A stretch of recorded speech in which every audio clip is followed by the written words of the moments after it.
भारत माता की वसुंधरा धरोधाम से मैं अपने माता पिता तुल्य चाचा चाचियों, दादा दादी, पुत्रों, साथियों, बहनों और भाइयों, देवियों और बच्चों, मैं सबका अभिनंदन करते हुए मैं अपनी कुछ विचारें यहाँ रखना चाह रहा हूँ। ये बड़ी शांत भाव में विचार रखना चाह रहा हूँ, क्योंकि अभी इलेक्शन का माहौल चल रहा है, बहुत उठा पटक मचा हुआ है। लेकिन हाँ, एक बात ज़रूर है कि इसमें थोड़ा सत्य का सामना करना होगा, अथवा अगर सत्य का सामना करने का हिम्मत नहीं रखते हों तो कृपया इसको नहीं देखें, नहीं सुनें। अर्धरात्रि से भी ज़्यादा का समय हो गया है, लेकिन फिर भी मुझे नींद नहीं आ रही है, जिसका वजह कुछ हृदय में कुरेदन सी महसूस हो रही है, जिसको मैं रखना चाहता हूँ, आपके पास पहुँचाना चाहता हूँ। मैं भी 2 दिन पहले कुछ राज्यों के सुदूर सीमावर्ती क्षेत्रों का दौरा किया। ये कोई मेरा परियोजन नहीं था, ऐसे ही मन में आया, मैं दौरा पर चला गया। एक मेरे दोस्त कहिए चाहे भाई कहिए साथ में थे। बिहार, झारखंड और बंगाल 3 स्टेट के सीमावर्ती क्षेत्रों में मैं गया। मेट्रोपॉलिटन सिटी में नहीं, लेकिन सीमावर्ती क्षेत्रों में गया, ताकि मुझे यह पता लगाना था कि मेरी जब देश की स्थिति 5वीं इकोनॉमी में आई है, तो क्या मेरे उन भाइयों की स्थिति में कुछ चेंजिंग आया है जो सीमावर्ती क्षेत्रों में रहा करते हैं। लेकिन जाने पे ऐसा कुछ नहीं लगा। पता नहीं किस आंकड़े से 5वीं इकोनॉमी में इसका नंबर आ गया है, लेकिन एक आंकड़ा और भी है जो बताता है कि गरीबी रेखा में ये अभी 62वें नंबर पर अपना स्थान बनाए हुए है। ये भारत की बात है, मैं दूसरे देश की बात नहीं कर रहा हूँ। और कुछ लोगों को मैं देखा, जैसे कि अभी मैं कोट पहन के बैठा हूँ, बनियान पे कोट पहने हुए हूँ, तो ऐसे सैकड़ों लोग मिले जो वहाँ अभी काफ़ी गर्मी पड़ रही है उसी क्षेत्रों में, और वो लोग ऐसे लोग थे जिनसे कुछ हो नहीं पाने वाला था, यानी कि गुजर बसर करने के लिए वो भिक्षुक का काम कर रहे थे। भिक्षाटन पे उनका जीवन बसर चल रहा है। उनके लिबास से मुझे यही अंदाज़ा लगा कि शायद शरद ऋतु चला गया। कुछ बाबू में जिनके कोट पुराने हो गए, वो शायद उन लोगों को दान कर दिए, तो उन लोगों के लिए तो एक सपना है, सपना मिल गया, स्वर्ग का सुख मिल गया। अब ये सभी लोग उस कोट को पहन के और स्टेशनों पे, सीमावर्ती स्टेशनों पे मिले। कुछ लेडीज़ें ऐसी मिली जिन लोगों का भी जीवन यापन का जरिया वहीं भिक्षाटन ही है। वस्त्र फटा चिथड़ा पुराना, मैला कुचैला, लेकिन अभी एक दौर चला हुआ है कि अपने यहाँ की महिलाएं अपने साड़ी के ऊपर एक ओढ़नी डाल रही हैं। मैंने देखा कि वो लोग चिथड़े वस्त्र में, कुछ महिलाएं नई ओढ़नियाँ डाली हुई थी।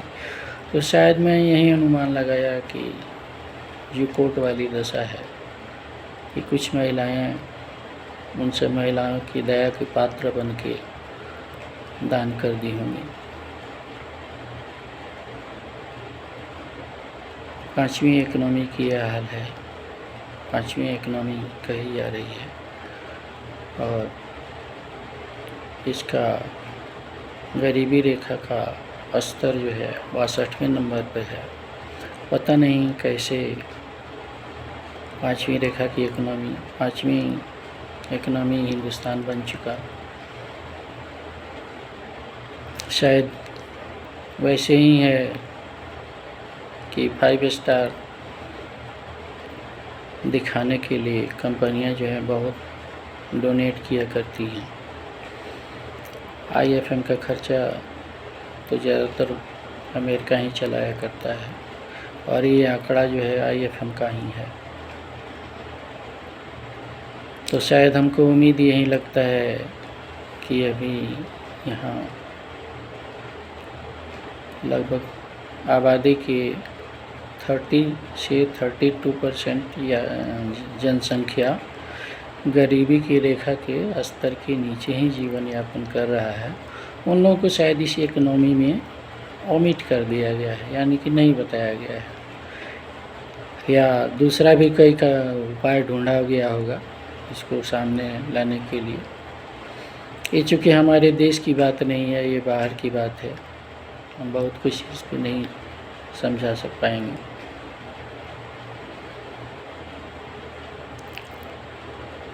आज 2-3 रोज पहले एक नेता भाषण दे रहे थे। वो बोल रहे थे कि अब की बार ये हमारी भाजपा सरकार बनेगी तो राष्ट्र को हम हिंदू राष्ट्र घोषित करेंगे। अच्छी बात है, अच्छा लगता है हिंदू राष्ट्र घोषित हो जाए, लेकिन इसके पीछे कुछ और भी तो करना होगा। हिंदू राष्ट्र बना देना बड़ा आसान है, लेकिन वो काम जो हम कहने वाले हैं करना बड़ा मुश्किल लगता है।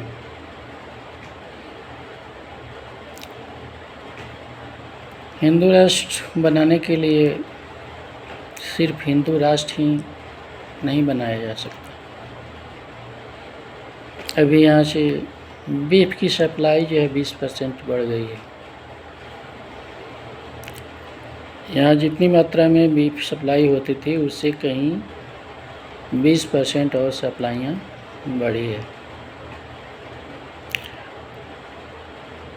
और मेरी एक सुझाव है कि हिंदू राष्ट्र बनने के पहले क्यों न यहाँ गो हत्याएँ बंद कर दी जाए, नंदी हत्याएँ बंद कर दी जाए।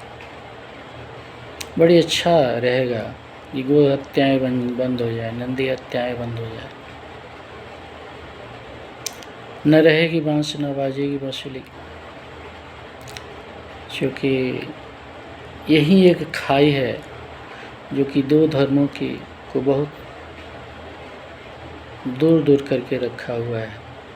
इस पे बहुत कुछ हो हल्ला भी नहीं होगा, बहुत कुछ थोड़ी सी हो शुरू में दिक्कतें आएगी, फिर भी उतने दिक्कतें नहीं आएगी जितने कि एक हिंदू राष्ट्र बनाने में दिक्कतें आएगी। तो आपकी क्या सुझाव है कि यदि वो हत्याएँ और नंदी हत्याएँ बंद कर दी जाती हैं, यहाँ की लाइसेंसें रद्द कर दी जाती है, तो क्या ये हिंदू राष्ट्र नहीं बन जाएगा?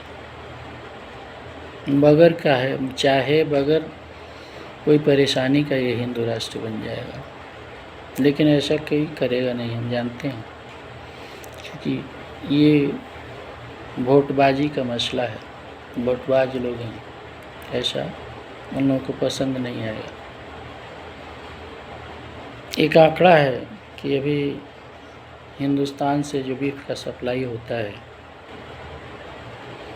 उसमें कितने हिंदू हैं और कितने मुस्लिम हैं, ये जानकर आपको भी ताज्जुब होगी। अल कबीर सबसे बड़ी कंपनी है जो यहाँ से बीफ की सप्लाई करती है। इसके मालिक हैं सतीश सबरवाल, तेलंगाना से बिलोंग करते हैं। अरेबियन एक्सपोर्ट दूसरी नंबर की कंपनी है, मालिक हैं सुनील कपूर। इसमें कुछ डायरेक्टर हैं, बीरनाथ नागनाथ कुडमुले, विकास मारुति, अशोक नारंग। तीसरी नंबर की कंपनी है MKR एक्सपोर्ट, मालिक हैं Madan Abbott. Alnoor export company चौथे नंबर पे है, मालिक हैं सुनील सूद।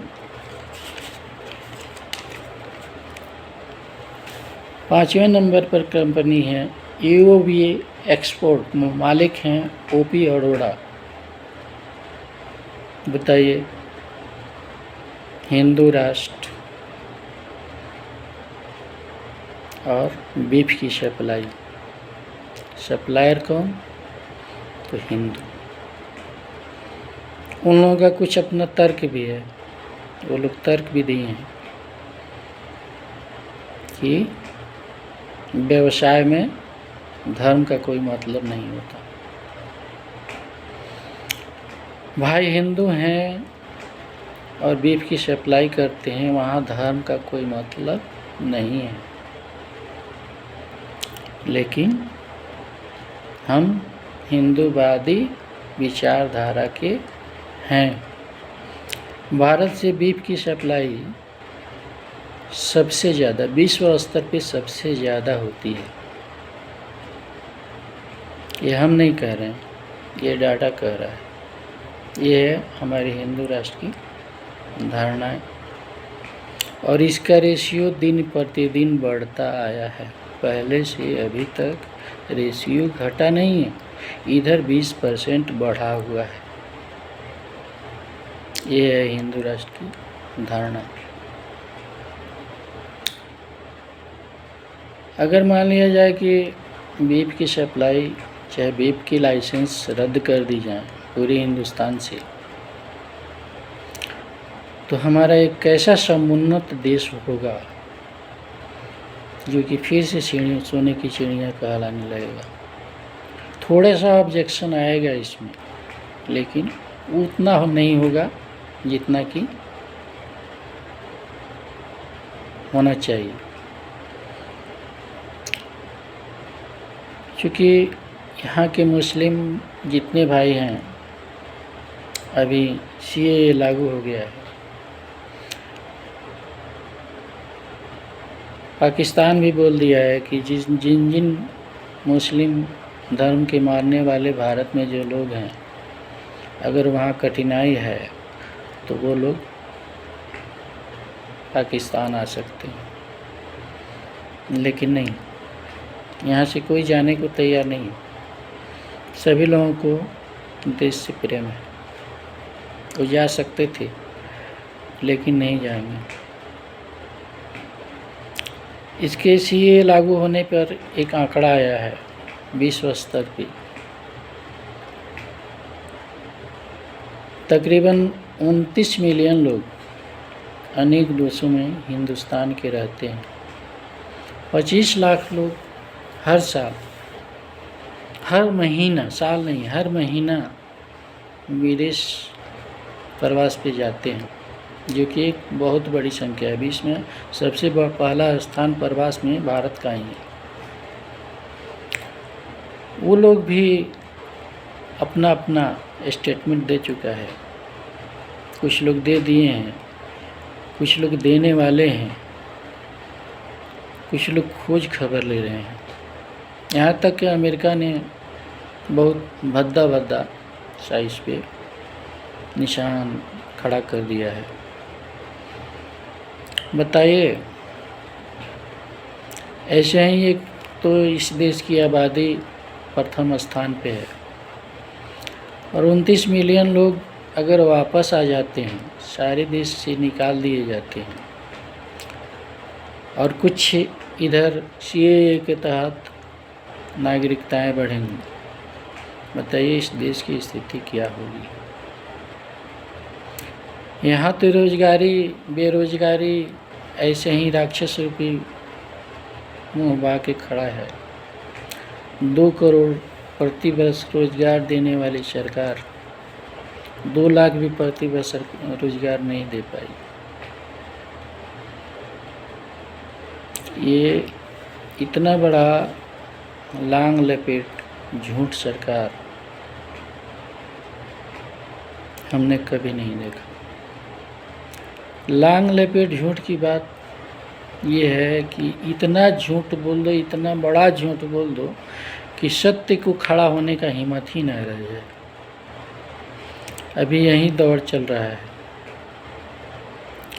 मैं ये PIO और OCF के आंकड़े के अंतर्गत भारतीय लोगों को 25 लाख जाने की जो बात कही और 29 मिलियन लोग जो विदेश में रहा करते हैं उन लोगों का जो आंकड़ा है उसी का दिया हुआ आंकड़ा है। मैं अपने मन से ये बात नहीं कह रहा हूँ। इस सरकार की एक भेदभाव की नीति भी है।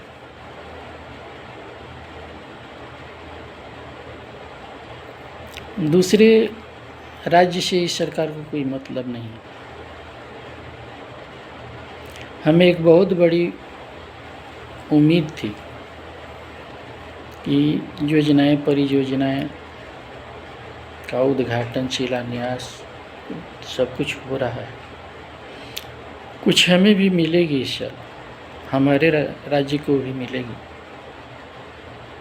सेमीकंडक्टर की कंपनियों का शिलान्यास हुआ तो सेमीकंडक्टर की कंपनियों के शिलान्यास के लिए किसी ईश्वर की ज़रूरत नहीं, वो कहीं भी लगाई जा सकती हैं। हाइड्रोजन गैस बनाने का शिलान्यास हुआ, लेकिन सब कहाँ? गुजरात में। एकमात्र इसकी क्षमता रखने वाला है तो गुजरात ही है, दूसरा कोई स्टेट नहीं। जो कुछ भी जितना भी सामान हम लोगों को बन के मिलेगा वो सब गुजरात से मिलेगा। हम लोगों को हमेशा गुजरात का चरण पकड़ के रहना होगा, क्योंकि उसके बगैर हम जी नहीं पाएंगे। हमारे बच्चों का भोजन नहीं चल पाएगा। शिक्षा की तो बात ही अलग। सरकार की नीति वो नहीं है कि लोग शिक्षित हों। शिक्षित होने पर नागरिक चालाक हो जाता है। ऐसे ही प्रजातंत्र को मूर्खों के ऊपर मूर्खों द्वारा शासन कहा जाता है। तो हम अभी वहीं हैं। अभी हमारे प्रधान जी बोल रहे हैं कि हमारा संपूर्ण भारत ही हमारा परिवार है। बड़े ज़ोर शोर से प्रचार भी कर रहे हैं। एक लेटर भी डाले हुए हैं, मैंने देखा था। लेकिन क्या मैं इस बात को स्वीकार कर लूं? इस देश की माँ कहने के लायक अगर कोई है तो वो श्रीमती यशोदाबेन जी हैं। क्योंकि उन्होंने जितनी कुर्बानियाँ इस देश के लिए दी हैं, उन्हें माता का दर्जा दिया जाता है। ये तो अपने सत्ता सुख के नशे में नशा छोड़ रहे। इन्हें क्या मालूम कि परिवार का क्या होता है। परिवार की हाल वही समझता है जो परिवार रखता है, जिसके बाल बच्चे होते हैं। इन्होंने तो अपनी पत्नी को छोड़ दिया। वो बेचारी की ज़िंदगी कैसी कटी होगी, पूरी ज़िंदगी वो कैसी जी होगी। अभी अपने भाइयों के पास वो रह रही हैं। ये किस हिसाब से इस देश को परिवार कह रहे हैं। अभी अभी आपने 1 वर्ष हो गए मणिपुर की स्थिति से अवगत होंगे। अभी ज्यों की त्यों मणिपुर की स्थिति वहीं बनी हुई है। कईयों सौ लोग वहाँ मारे गए। कितने महिलाओं के प्रति क्या हुआ, क्या न किया गया, कितने बेटियों को वहाँ नग्न किया गया, कितने माताओं को रोड पे दौड़ा दौड़ा के मारा गया, कहाँ चोट नहीं पहुँचाया गया। आखिर इनकी क्या परेशानी है? यही ना कि जो बड़ा वर्ग है वो इनके साथ है और जिस पे अत्याचार चल रहा है वो इनके साथ नहीं है। ये है इनका परिवार। अभी लद्दाख में, जो कि लद्दाख के जो भी हमारे देश के नागरिक हैं बहुत आदरणीय हैं, बहुत वफादार होते हैं वो लोग। जब वाजपेयी जी के समय में देश पर आक्रमण हुआ था पाकिस्तान द्वारा, उन्हीं लोगों ने, जिसको कारगिल युद्ध कहा जाता है, उन्हीं लोगों ने सूचना दी थी। उन लोगों को अभी कुछ मांग, जायज़ मांग है। सोनम वांगचुक यहाँ 15 दिन से नमक और पानी पे अनशन किए हुए हैं। 200 यूनिवर्सिटी के छात्र भी उनके साथ अनशन किए हुए हैं। 200-250 वहाँ के नागरिक भी उस अनशन में जुड़े हुए हैं। वो भी तो अपने परिवार हैं। लेकिन इस चुनाव के माहौल में कौन उनको याद कर रहा है? वो लद्दाख जो हिंदुस्तान का मुकुट कहा जाता है, उसे तोड़ फोड़ बहुत तेज़ी से किया जा रहा है। वहाँ की संस्कृति बिगाड़ी जा रही है। वहाँ के लोगों को कुछ नहीं चाहिए। वो लोग जैसे जम्मू और कश्मीर को स्वायत्तता मिले 370 धारा के अंतर्गत, वो लोग भी अपना मांग कर रहे हैं कि हमें भी उसी तरह मिलना चाहिए, हमें भी एक स्टेट का दर्जा मिलना चाहिए, हमें एक टेरिटोरी बना के क्यों रखा जा रहा है। हम भी इस देश के एक राज्य बनना चाहते हैं। लेकिन कौन उस पर विचार करता है? उन लोगों की संख्या, तादाद भी बहुत ज़्यादा नहीं, बहुत कम है। ये है इनके परिवार की स्थिति परिवार वाला ही जानता है। मैं बहुत पहले, इसके पहले भी कह दिया।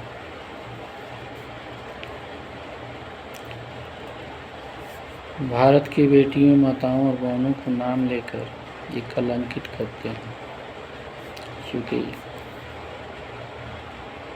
इन्होंने अपने पत्नी को कभी पत्नी स्वीकारा नहीं। ऐसे इन्हें भारत की बेटी बहनों के नाम लेने की क्या ज़रूरत है, माताओं को नाम लेने की क्या ज़रूरत है।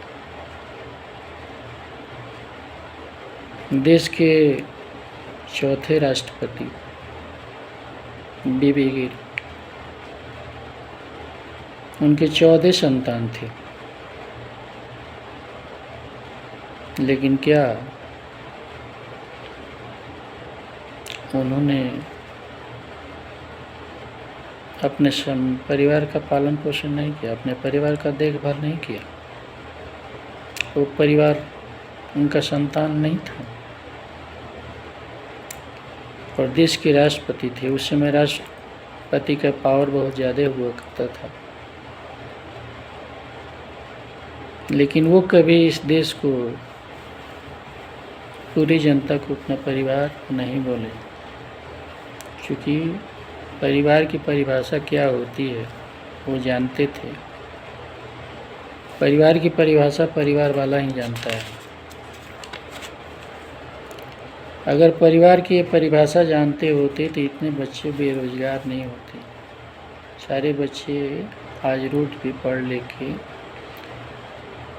दौड़ रहे हैं, घूम रहे हैं, उनके पास उनके हाथ कोई काम नहीं मिल रहा है। मिल भी रहा है तो ठेके पे काम मिल रहा है। डिग्रियां बड़ी बड़ी और काम ठेके पे। उन्होंने पढ़ाई की होगी, उनके माता पिता कितने लालसा से पढ़ाया उन्हें, क्या क्या उम्मीदें रखी उन्होंने, लेकिन अब की क्या उनकी कौन कौन सी उम्मीदें पूरी हो रही है। आने वाले समय में ये बेरोजगारी एक ऐसी समस्या बनती जा रही है जिसको निपटने के लिए सूरज के छूने से भी कठिन समस्या होगा, लेकिन इस पे किसी को ध्यान नहीं है। छोटी मोटी ठेकेदारियां मिल जाती है, कर्जकर्ता बन जाते हैं, कुछ वाहवाही मिल जाती है, कर्जकर्ता बन जाते हैं, बड़े ईमानदार कर्जकर्ता हैं, लेकिन अपने बच्चों के भविष्य के बारे में चिंता नहीं है कि मेरे बच्चों का क्या होगा। ये ठेकेदारियाँ चलती नहीं रहेंगी। बहुत काम हो गए, बहुत काम होने वाला है, बहुत काम हो जाएगा, ये सारी कामें बंद हो जाएंगी। उसके बाद क्या होगा? ये सारी अटल जी की योजनाएं थी, राजीव जी की योजनाएं थी, अभी तक जो भी योजनाएं चल रही हैं सब इन्हीं लोगों के नक्शे कदम की बनाई हुई योजनाएं हैं। अगला दिन कैसे गुजरेगा ये तो आने वाला समय बताएगा। बहुत वेदना हो रही है शरीर में, हृदय में बहुत कठिन परेशानियों को देखकर आने वाले दिनों के प्रति विश्वास जो है ख़त्म होते जा रहा है कि हम जी पाएंगे कि नहीं जी पाएंगे। अनेक मेडिकल फैसिलिटियाँ मिल रही है, लेकिन फैसिलिटी की सारी दुकानें बंद हैं। सिर्फ फैसिलिटी पेपर में है, दुकान नहीं है।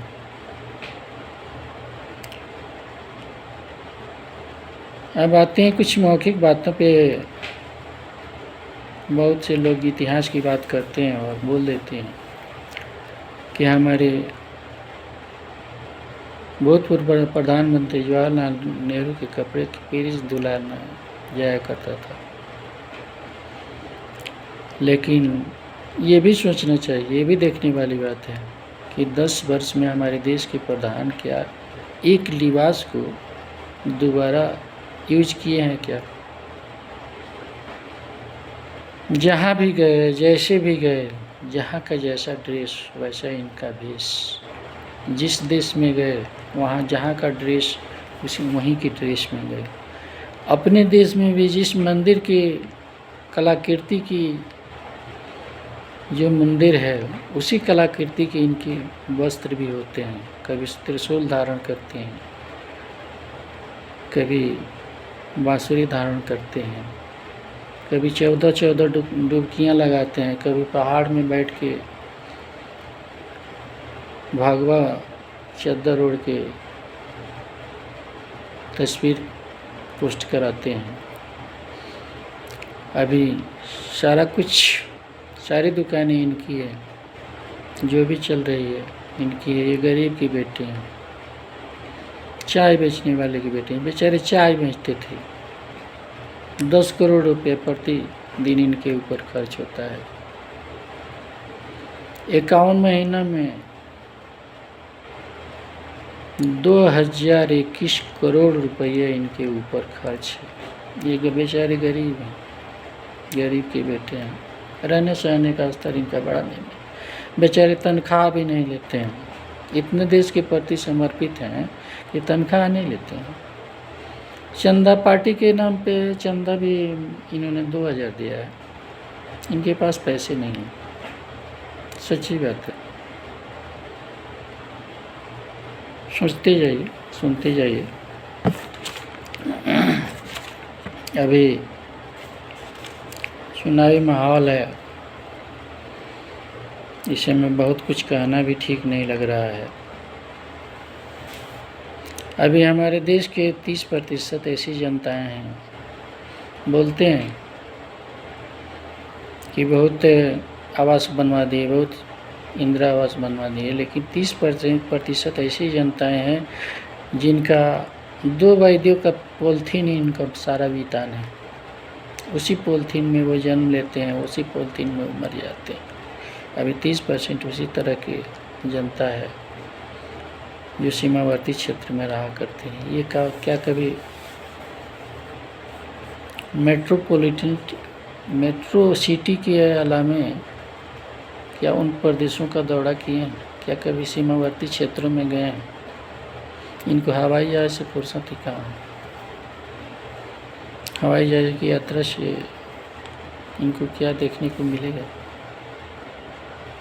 बड़े ईमानदार हैं, बड़े ज्ञानवान हैं, बड़ी बुद्धिमान हैं, तपस्वी हैं, बहुत बड़े दिनों तक तपस्या किए हुए हैं, लेकिन बहुत रंग रूप इनका चेंज है। कभी भी एक रूप में ये नहीं मिलते। आज एक रूप है तो कल दूसरा रूप है, परसों तीसरा रूप है। यही इनकी राजनीति है। इनके मंत्रियों का कोई काम नहीं है, सारा काम तो यही देखते हैं। मंत्रियों का कहाँ काम है? राजनाथ जी जैसे आदमी को सेंटिंग में डाल दिया गया, वैसे बुद्धिमान और ज्ञानी आदमी को सेंटिंग में डाला गया। आडवाणी जी तो खैर बहुत पहले सेंटिंग में डाल दिए गए। ये क्या साबित करता है? अभी गडकरी जी भी सेंटिंगे में चल रहे थे, लेकिन इतना ना आवाज़ उठने लगा कि सोचे कि भाई इसको छोड़ना मेरे लिए खतरे से खाली नहीं है, क्योंकि बहुत खतरा है। क्योंकि गडकरी जी जैसे नेता कोई पैदा नहीं होगा। गडकरी जी एक दिन इस देश के प्रधान बनेंगे, ऐसी मेरी मनोकामना है, और वैसे नेता को बनना भी चाहिए।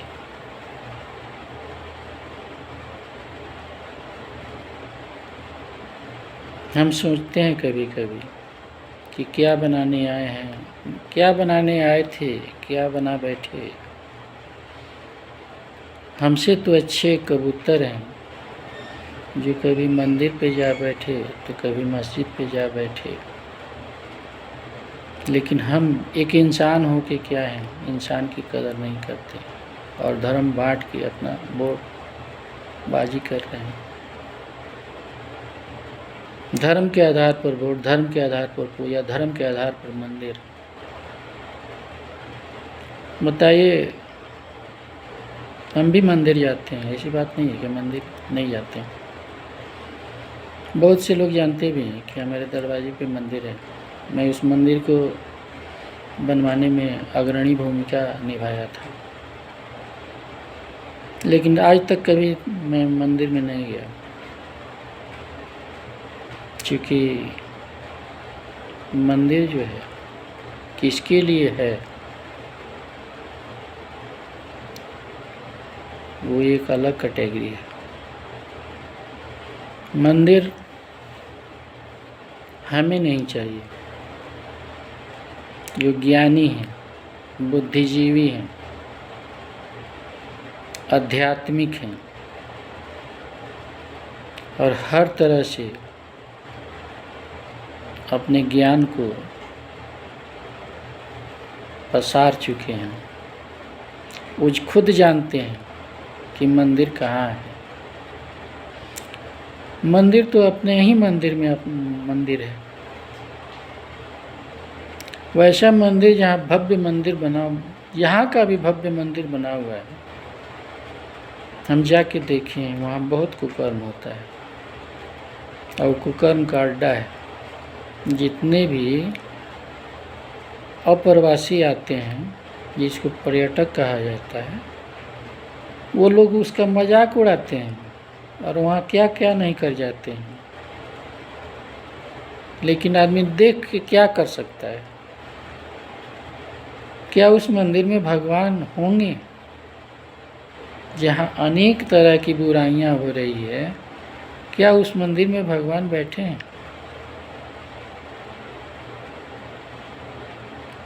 चंद्रमा की रोशनी में, रोशनी की आड़ में बहुत सी बुराइयां होती है।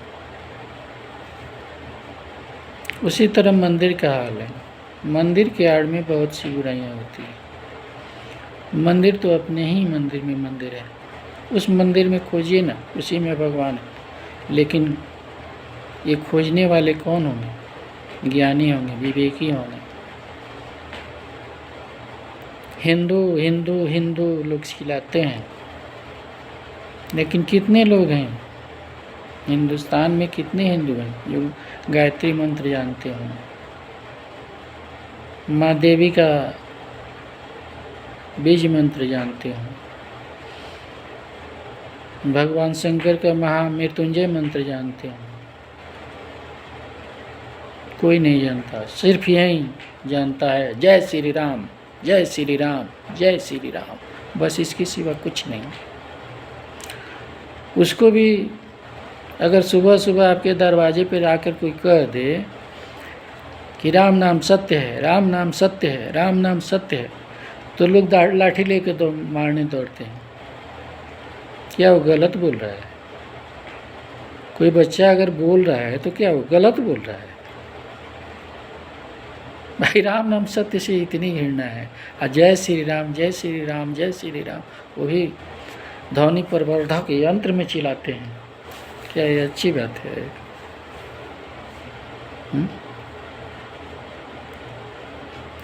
सोचिए, ज्ञान कहाँ है, मंदिर कहाँ है? आपको किस भरम जाल में डाला गया है, किस भरम में पड़े हुए हैं? ज़रा सोच समझ के हमारे पास कमेंट भी कीजिएगा। एक बार विवेकानंद जी इंग्लैंड का दौरा किए थे। वहाँ के महाराजा बोले कि आपके यहाँ की महिलाएं जो हैं हाथ नहीं मिलाया करती हैं। वो बोले कि नहीं मिलाएंगे। तो राजा बोले क्यों? वो बोले कि आपकी महारानी क्या किसी से हाथ मिलाती हैं? उन्होंने बोला कि नहीं।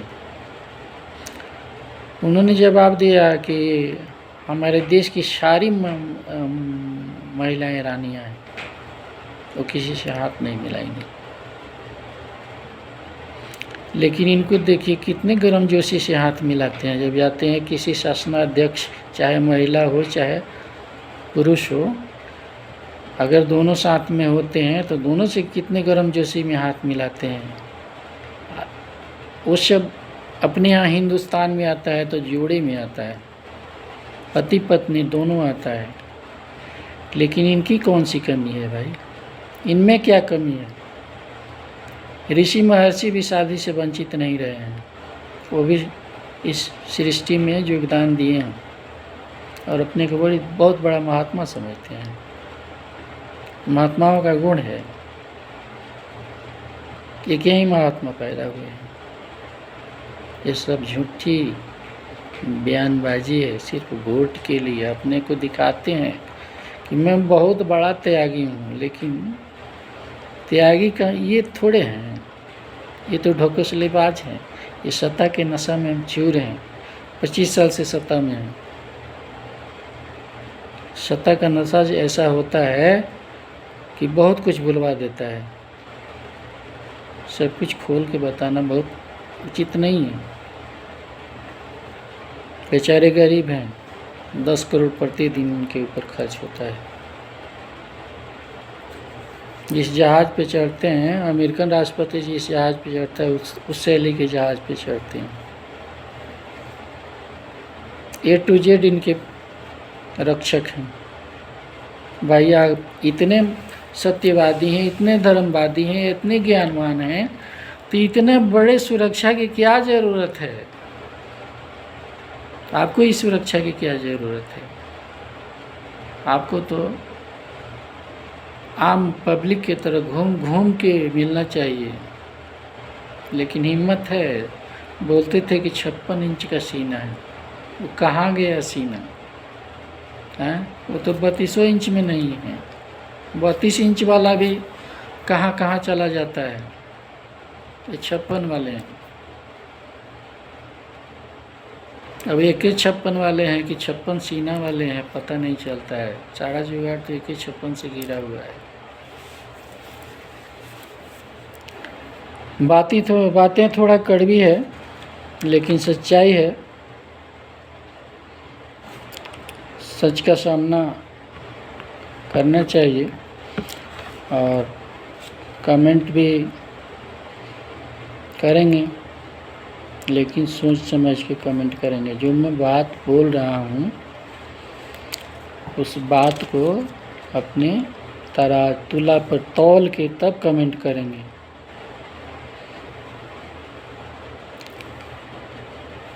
काला धन के बारे में थोड़ी सी बातें हो जाए।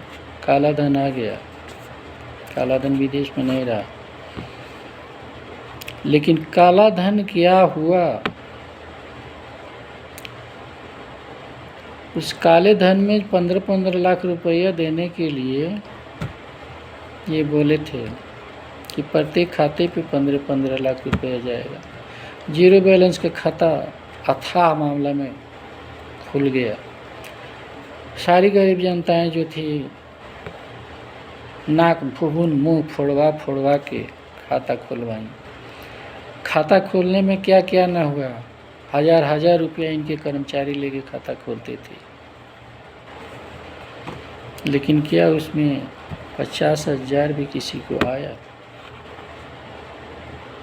काला धन तो आ गया, लेकिन काला धन का खर्च कहाँ हुआ? अभी एक इलेक्टोरल बॉन्ड पर मामला चल रहा है, आ गया है रिपोर्ट। 16,500 करोड़ इलेक्टोरल बॉन्ड से फंड आया हुआ है, जिसमें 12,500 करोड़ इन्हीं पे जा रहा है। क्या क्या जवाब देंगे, कहाँ कहाँ जवाब देंगे? बेरोजगारी पे बोलेंगे कि काले धन पे बोलेंगे कि कहेंगे ये बॉन्ड पे बात करेंगे। झूठे अपना सारा मीडिया तो इनका है, इनका न्यूज़ सिर्फ इनका न्यूज़ चल रहा है। सच्चाई तो कोई देख ही नहीं रहा, कोई जान ही नहीं रहा, ना कोई खोज रहा है। जो लोग भी खोजेंगे ये सारा कुछ मिल जाएगा, सबका डाटा बना हुआ है, लेकिन कोई खोजता नहीं है। सिर्फ बस वहीं वोट के बैंक में, वोट बैंक में बनाओ, वोट बैंक बनाओ। काम क्या हो रहा है? 5 साल वोट बैंक, 5 साल वोट बैंक, कोई काम नहीं। थोड़ी सी मानते हैं इस बात को कि यहाँ के सेना में सुधार हुआ है, लेकिन सेना वालों के प्रति नहीं सुधार हुआ है। सेना वाले जितनी दिक्कतें और कष्टें बर्दाश्त कर रहे हैं, शायद पहले कभी नहीं किया होगा। उन लोगों की जितनी चीज़ें छीनी जा रही हैं अभी, जो देनी चाहिए, जो दे दिया गया था, वो चीज़ें उन लोगों को छीनी जा रही हैं। अभी एक मामला चल रहा है कि जो देश का जवान घायल हो जाता है और दिव्यांग हो जाता है, तो पहले से ही नियम था कि उसको जीवन भर पूरी सैलरी तो मिलेगी ही, उसके परिवार को भी पूरी सैलरी मिलेगी। लेकिन ये बेचारे उसमें सुधार ला दिए कि नहीं, जब तक वो जिएगा तभी तक उसको पूरी सैलरी मिलेगी। ये बेचारे सत्यवादी हिंद सम्राट हैं, हमेशा सत्य करते हैं, सत्य बोलते हैं और सही काम करते हैं। देश को बहुत सही दिशा में ले जा रहे हैं। प्रत्येक व्यक्ति के ऊपर, प्रत्येक नागरिक के ऊपर अभी 1,70,000 रुपया कर्ज का आंकड़ा निकला हुआ है, प्रत्येक नागरिक के ऊपर। जब से इनकी सरकार शुरू हुई है 10 साल के अंदर, वो 3 गुना से भी ज़्यादा जंप मारा है। क्योंकि जिस समय मनमोहन सिंह की सरकार के अंत हुई थी, प्रत्येक आदमी के ऊपर 35,000 रुपये का कर्ज होता था, लेकिन अभी 1,77,000 रुपया पर हेड कर्ज है। महिलाओं और बच्चों के लिए बहुत सी योजनाएं चला रहे हैं, बहुत महिलाओं को खुशी दे रहे हैं। 1,000, 2,000, 1,000, 2,000 भाई, वो भी तो जीव ही हैं, वो भी नागरिक ही हैं। आज के ज़माने में 1,000 और 2,000 से क्या होता है? प्रत्येक महिला को 1,000 दिया जाएगा, प्रत्येक महिला को 2,000 दिया जाएगा। भाई ये तो वोटबाजी है, एक दिन में वोट खरीद लिया जाता है, एक बाणी में वोट खरीद लिया जाता है। ये वोटबाजी के सिवा कुछ नहीं है। हमें सबसे चिंता लगी है तो हम अपने आने वाले भविष्य पर चिंता लगी है। हम तो जैसे तैसे अपना जीवन पार कर लिए, हमारे पीढ़ी के लोग भी पार कर लेंगे, लेकिन आने वाला हमारा जो पीढ़ी का रहबर होगा, उसको किन किन कठिनाइयों का सामना करना पड़ेगा, इसका अनुमान नहीं किया जा सकता। आने वाला दिन कितना उन लोगों के लिए खराब दिन होगा, क्योंकि बेरोजगारी जो है एक राक्षस रूपी देवता है, अभी देवता ही कह लीजिए, क्योंकि वो पूजा जा रहा है कि देश पर लूटना है। पता नहीं पैसे कहाँ खर्च हो रहे हैं, किस क्षेत्र में खर्च हो रहे हैं, हमारे युवाओं का क्या भविष्य होता जा रहा है, कैसे जिएंगे ये, कैसे सृष्टि में योगदान देंगे ये, इनके बाल बच्चे कैसे खाएंगे पिएंगे, कैसे इनका जीवन का निर्वाह होगा। ज़रा अभी सोचें, विचारें, इस उंगली की ताकत को समझें। इस उंगली में आपको बहुत ताकत है, लेकिन इसका प्रयोग करें, सही प्रयोग करेंगे तब ये उंगली जो है अपने ताकत को दिखाएगी।